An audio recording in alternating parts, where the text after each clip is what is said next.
Бүгін сіздермен кереметтей балды торттың рецептімен бөлісемін. Ең алдымен YouTube каналыма тіркеліп қойыңыздар. Өте нәзік, жұмсақ торт. Бір жасағаннан шығады, өте жұмсақ, барлық жанның көңілінен шығады.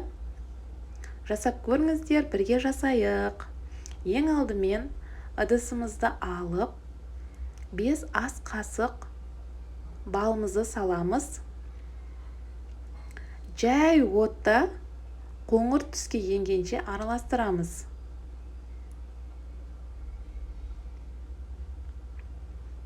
Видеода көргендеріңізде қоңыр түске енеді.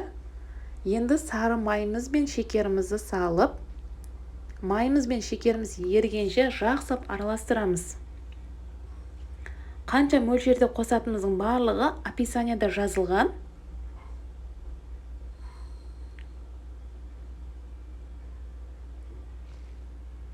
Май мен шекерім еріді.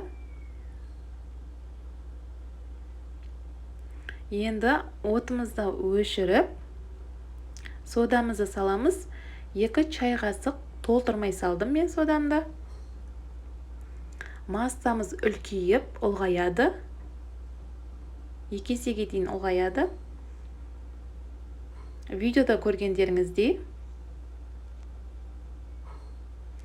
Мен тестам ыстық болғандықтан су үшін бөлек ыдысқа құйып алдым.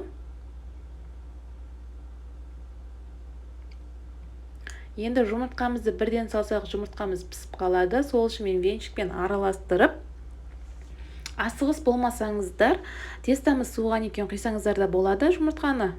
Мен асығыс болғандықтан тестама тез араластырып, жұмыртқамды аз-аздан құйып отырдым. Енді ұнымызды салып, өте жұмсақ қамыр илейміз. Мен қамырым ыстық болғандықтан, тестам, ұнымды аз-аздан салып отыра, қамырымды иледім. Венчикпен араластыру қиын болғандықтан мен қолмен илеп алдым қамырымды.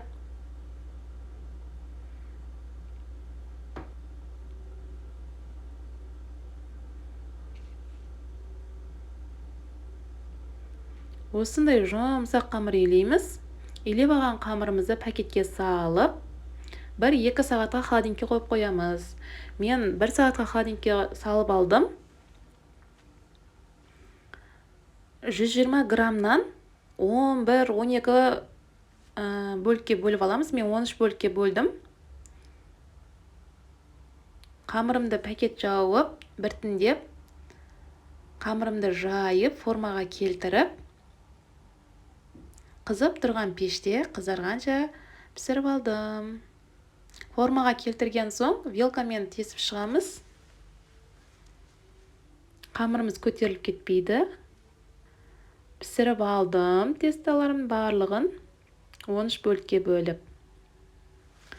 Енді кремін дайындаймыз. Мен 600 грамм сливкиді алдым, 33%. Сгущенка 1 банка. Крем болғанша жақсылап араластырамыз. Креміміз дайын. Енді тортымызды жинаймыз.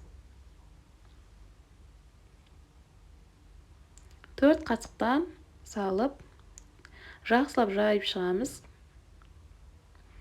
Осылай 13 бөліктің барлығын тортымызды жинап аламыз. Крем жаға отыра. Кремді жағып алған соң, енді үстіне жаңа корждардан қалған шешетіндегілерін мен ұнтақтап алдым. Оқтаумен пакетке салып, өте майдағып ұнтақтаймыз. Енді тортымызға сеуіп шығамыз. Осымен өте дәмді балды тортымыз дайын. Сәндесеңіздер де болады, сәндемеуге болады. Мен бірақ өзім қатырылған жеміс жидектеріммен тортымды сәндеп шықтым. Сіздер де жасап көріңіздер, бір жасағаннан шығады, өте дәмді. Барлық жанның көңілінен шығады, өте жұмсақ. Ас болсын, жасап көріңіздер.